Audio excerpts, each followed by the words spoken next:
Alors, on va avancer et on va aller maintenant dans le deuxième ensemble de compétences qui sont tout ce que vous pouvez faire en fait pour mieux conduire les réunions. Alors, dans cela, il y a plein de choses que vous pouvez faire. La première chose, déjà, ça, c'est une culture. Peut-être que si vous avez un petit groupe, ce n'est pas adapté, mais c'est quelque chose d'assez intéressant qui va vous permettre en fait de grandir, de faire grandir votre équipe dans la facilitation de réunions. C'est un exercice qu'on fait quand on est dans un contexte de coaching d'équipe et qu'on accompagne l'équipe à grandir, à progresser avec plusieurs programmes qu'on met en place pour les accompagner. C'est un exercice qui s'appelle les rôles délégués. Alors, les rôles délégués, c'est quoi? Les rôles délégués, l'idée, en fait, c'est de donner un rôle pendant la réunion à chacun, de telle sorte que chacun soit impliqué. Donc, il va avoir le rôle du facilitateur. Il y a plein de... Vous pouvez voir, en fait, dans cette littérature, dans cette façon de faire des exercices, il y a plein d'approches, il y a plein de rôles. Mais moi, je vais donner les rôles les plus capitaux et qui vont aider vraiment à atteindre l'objectif. Donc, il y a le rôle de facilitateur. Le facilitateur, en fait, c'est celui qui anime la réunion, c'est celui qui mène les discussions selon l'ordre du jour, c'est celui qui a programmé la réunion, c'est celui qui a envoyé l'ordre du jour. Donc, le facilitateur, en fait, ça peut être vous, le manager, mais ça peut être aussi quelqu'un d'autre.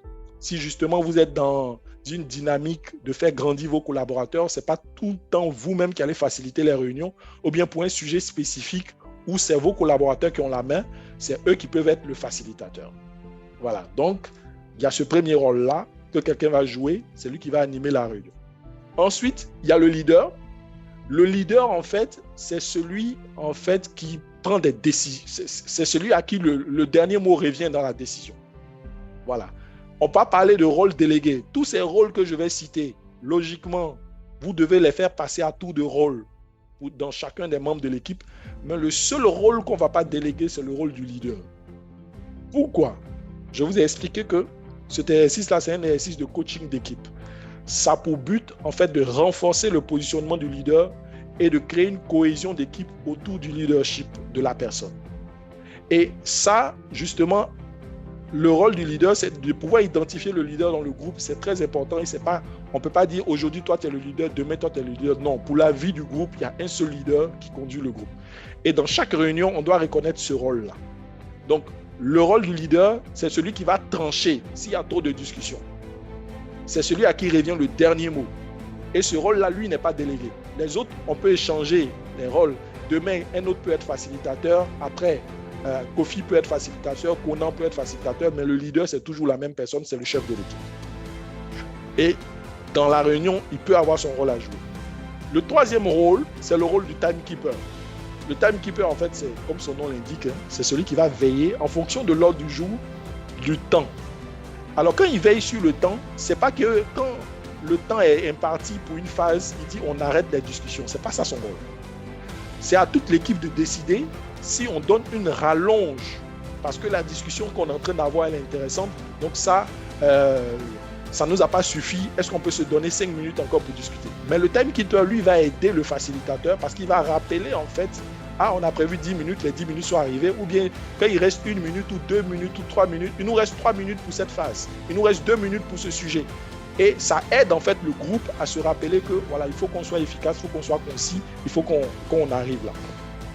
Le quatrième rôle, qui est un rôle qui n'est pas très connu, mais que je trouve assez efficace, c'est ce qu'on appelle le pouce-décision.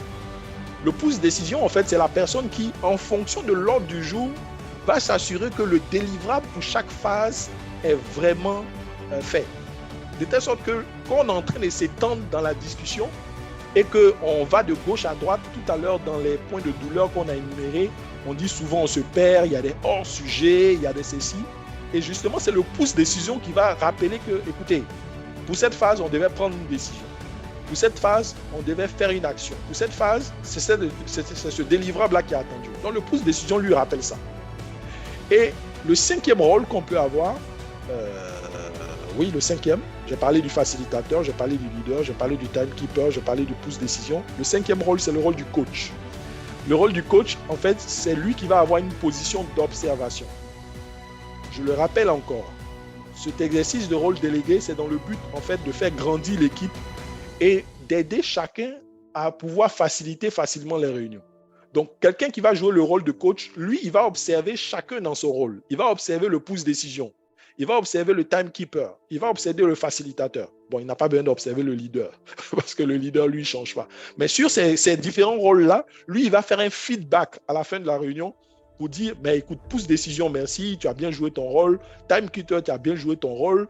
Facilitateur, tu as bien joué ton rôle. Il va se donner une sorte de feedback pour que les gens puissent s'améliorer. Tu aurais pu faire ça, tu aurais pu faire ça, tu aurais pu faire ça. De telle sorte qu'au fil des réunions, on s'échange des rôles. Ce n'est pas tout le temps que quelqu'un est le même facilitateur, tout le temps que quelqu'un est le même timekeeper, tout le temps que quelqu'un est le même pouce décision, tout le temps que quelqu'un est le même coach. On se change ces rôles-là et ça permet à l'équipe de grandir, ça permet à tout le monde de pouvoir apprendre et être productif dans la réunion. Le seul rôle qu'on ne change pas, c'est le rôle du leader. OK? Donc ça, c'est quelque chose qu'on peut mettre en place justement pour faciliter en fait la conduite de réunion. Deuxième chose, c'est l'engagement. Le rôle fondamental du leader, c'est de garantir l'énergie pendant la réunion et de veiller à ce que tout le monde participe. Donc, si à un moment donné, il y a une baisse d'énergie des participants, ça, c'est le facilitateur qui ne fait pas bien son travail. Parce que s'il voit qu'il y a des participants qui sont hors sujet ou bien il y a des participants qui sont dans la rêverie pendant qu'on est en train de discuter d'un sujet, c'est lui qui doit dire, bon, écoutez, tour de table, ou bien, toi, je ne t'ai pas encore entendu, je veux avoir ton point de vue. Vous voyez, il doit animer de telle sorte que l'énergie des participants soit la même du début jusqu'à la fin et que tout le monde puisse participer. Donc pour ça, en matière d'engagement, il va utiliser quoi? La technique de tour de table pour permettre à chacun de passer, distribution de paroles équitable, questions ouvertes, justement parce qu'en posant des questions fermées, ça amène à la réponse de oui ou non. Mais en posant des questions ouvertes, ça amène à chacun à s'exprimer véritablement. Donc, lui, il peut décider de faire des brainstorming. Et tout ça, c'est des techniques qu'il va utiliser justement pour maintenir l'engagement des participants. Alors, troisième chose qu'il faut maîtriser aussi pour bien conduire les réunions, c'est la gestion des conflits et des problèmes. Ça peut arriver, surtout quand il y a des sujets tendus, où chacun a son avis, mais le facilitateur va veiller à une chose. Il va écouter attentivement, il va surtout collecter les informations pertinentes. Si vous voyez, pour résoudre un problème efficacement, c'est ça. Deux clés, c'est l'écoute et surtout, dans les problèmes et les parties qui sont exprimées, il faut pouvoir collecter les informations pertinentes en lien avec l'ordre du jour. Parce que peut-être que ce n'est pas tout de suite on peut trancher, mais au moins avoir cette capacité de retenir quelle est l'information pertinente que l'autre donne dans son point de vue. Et une fois qu'on a extrait ça, on peut sortir de la réunion et aller maintenant réfléchir aux avantages et aux inconvénients de chaque option et de revenir décider. C'est un peu ce que le modèle de Hendrix nous disait. On fait la discussion, on retient les informations pertinentes, on sait qu'il y a 2 tendances, 3, quels sont les avantages, quels sont les inconvénients. Bon, on met ça à la prochaine réunion au point 3, qui seront les points d'exécution. Et dans la prochaine réunion, puisqu'on a collecté ça, on vient maintenant pour décider. Voilà. Maintenant, là encore, pour gérer les conflits et les problèmes, ce qui peut se passer, c'est que le facilitateur, si ce n'est pas le manager ou le leader qui est le facilitateur de la réunion, le facilitateur peut faire appel au leader. Parce que justement, le leader a pour but, n'oubliez pas, dans les rôles délégués, c'est lui qui a pour but de trancher. C'est lui qui doit décider là, la discussion s'arrête, voilà. Et justement, si le leader a pris le soin, avant les réunions, dans la vie de son équipe, à créer justement un leadership démocratique ou bien, voilà, pas un leadership autocratique, le fait qu'il décide là et qu'il tranche, ça ne sera pas perçu comme voilà, du dictat, mais ça sera perçu comme le fait d'être straight to the point, de ne pas s'écarter du cadre de la réunion. Et puis tout ça, c'est bien beau, mais si en termes de maîtrise de temps, vous ne pouvez pas cadrer la réunion pour être sûr qu'on parle des points essentiels à l'ordre du jour, votre animation ne sera pas efficace. Et c'est pourquoi justement, il faut vous faire aider par le timekeeper. Et c'est le timekeeper qui va rappeler, pour tel point, il nous reste 2 minutes, pour tel point, il nous reste 3 minutes. Est-ce qu'on rallonge? Vous prenez la décision collégiale de rallonger.